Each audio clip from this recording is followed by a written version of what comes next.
Glutathione എന്ന് പറയുന്ന സാധനം നമ്മൾ മോയ്സ്ചറൈസറിലും അതുപോലെ സിറത്തിലൊക്കെ ഇപ്പൊ ആൾക്കാർ വെളുക്കാൻ വേണ്ടി അപ്ലൈ ചെയ്യാറുണ്ടല്ലേ. സത്യത്തിൽ ഗ്ലൂട്ടാത്തയോൺ നമ്മുടെ ബോഡിയിൽ തേച്ചാൽ അത് എഫക്റ്റീവ് ആണ്. ഫസ്റ്റ് ഓഫ് ഓൾ ഗ്ലൂട്ടാത്തയോൺ എന്ന് പറയുന്നത് ഒരു ആന്റി ഓക്സിഡന്റ് ആണ്, ഒന്നാമത്തെ ഇമ്പോർട്ടൻ്റ് ആയിട്ടുള്ള കാര്യം. രണ്ടാമത്തത്, ഇത് വളരെ വലിയ മോളിക്യൂൾ ആയതുകൊണ്ട് തന്നെ നമ്മുടെ സ്കിന്നിൽ പെനിട്രേറ്റ് ആയി പോകാൻ, അതായത് ഇതിന്റെ അകത്തോട്ട് ഇറങ്ങിപ്പോകാൻ കുറച്ച് സമയം എടുക്കും. അല്ലെങ്കിൽ ചില സമയത്ത് പെനിട്രേറ്റ് ആയി പോകാറില്ല, most of the time penetrate ആയി പോകാറില്ല. പെനിട്രേറ്റ് ആയി പോകണമെങ്കിൽ ഇതിന് സ്പെഷ്യൽ ആയിട്ട് കുറെ ടെക്നിക്കുകൾ നമ്മൾ ചെയ്യേണ്ടി വരും. ഈ പറയുന്ന നോർമലി നമ്മുടെ നാട്ടിൽ കിട്ടുന്ന ഒരു ഗ്ലൂട്ടാത്തയോൺ സിറത്തിനോ അതല്ലെങ്കിൽ മോയ്സ്ചറൈസേഴ്ക്കോ ഈ ഒരു എഫക്റ്റ് ഇല്ല. ഇത് ആകൂടി ഞാൻ കണ്ടിട്ടുള്ള ഒരേ ഒരെണ്ണം നമ്മുടെ വാസന ഗ്ലൂട്ടാഹയ എന്ന് പറയുന്ന മോയ്സ്ചറൈസറിൽ മാത്രമാണ് കുറച്ചെങ്കിലും പെനിട്രേഷൻ നമുക്ക് കാണാൻ കിട്ടുന്നത്. കാരണം അവർ ആ ഒരു ടെക്നിക്ക് ഡെവലപ്പ് ചെയ്ത് എടുത്തത് കൊണ്ട് മാത്രം. അല്ലാണ്ട് നമ്മൾ കാണുന്ന സിറത്തിലോ മോയ്സ്ചറൈസറിലോ ഉള്ള ഗ്ലൂട്ടാത്തയോൺ നമ്മുടെ ഫേസിലോട്ട് ഇനഫായിട്ട് പെനിട്രേറ്റ് ചെയ്ത് പോകത്തില്ല.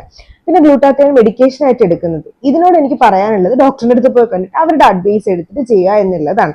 IV ആണെങ്കിൽ പോലും ഡോക്ടറിന്റെ അടുത്ത് അഡ്വൈസ് എടുത്തിട്ട് ചെയ്യുന്നതാണ് ഏറ്റവും ബെസ്റ്റ്. അപ്പൊ എന്തെങ്കിലും ഡോക്ടറുടെ കമന്റ് ബോക്സിൽ ചോദിക്കുക. ഇതുപോലത്തെ skin care and hair care വീഡിയോക്ക് ഫോളോ ചെയ്യാനും മറക്കണ്ട. ടാറ്റ.